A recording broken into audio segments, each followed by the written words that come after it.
Hi, this is Dr. Patrick Jones from the Homegrown Herbalist School, and I just wanted to take a minute to introduce you to this plant right here. This is red clover. Trifolium praetens is the Latin name. Trifolium means three leaves, right? There's your three leaves. And praetens, I guess, means it's pretending to be a four-leaf clover. I'm not sure what that means. But anyway, Trifolium praetens is the name. The flower principally is the medicine, although I harvest about the top quarter of it when we harvest it. And it has some really remarkable properties. In traditional herbalism, it's classified as an alterative or a blood purifier, and it's used for cleaning the blood, cleaning the body, so it's got good applications for fighting cancer, and also for skin conditions, eczema, psoriasis, acne, those kinds of things. The roots go fairly deep, and so it's also a good nutrient source. I often put it in nutritive formulas for people that are just kind of struggling to get some of those micronutrients. It also, in addition to the blood cleansing properties, it is also a pretty good expectorant and a pretty good antispasmodic, and so it's useful for coughs, bronchitis, any kind of a respiratory condition. And again, the flower, and the leaves are the medicine. What else is it good for? It also has a lot of estrogen in it, and so it's useful for things that estrogen is useful for, like menopausal symptoms, hot flashes, vaginal dryness, any of those kinds of things that happen to ladies when they're going through that transition later in their lives. Red clover can really help with that. It's very popular in menopause formulas and hot flash formulas.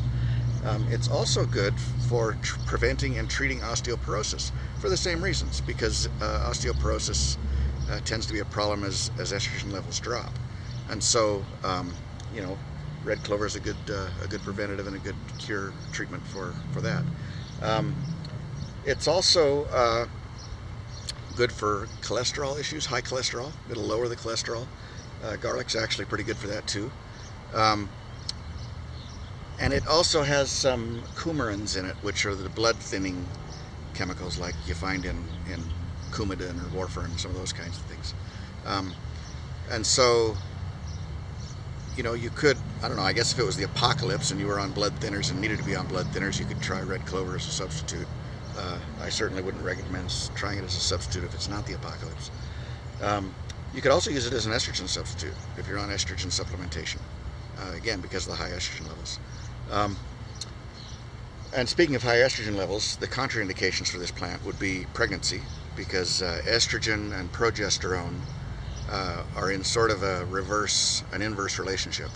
And so when estrogen's high, progesterone drops, and vice versa. And so progesterone is the pregnancy hormone.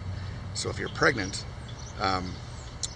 progesterone levels need to be high and estrogen levels need to be low. And if you take a lot of red clover, you're raising the estrogen, which is the I'm not pregnant hormone, and you can have some miscarriages and some issues like that that are a problem. Also, don't recommend it during lactation. I don't recommend it if somebody's on a blood thinner, because now we're enhancing that and we've got really skinny blood. We don't want that. And so, other than that, it's a very safe herb, really a wonderful plant, beautiful to have around. Be a little careful with this rascal, because if it goes to seed, it likes to spread. But since the flower is the medicine, you're harvesting it, ideally before it seeds anyway, right? Because you want the flower. But anyway, red clover, Trifolium praetens, a great little plant, cute little addition to your garden and your herbal armamentarium. Nice one to have around. This is Dr. Patrick Jones again from the Homegrown Herbalist School.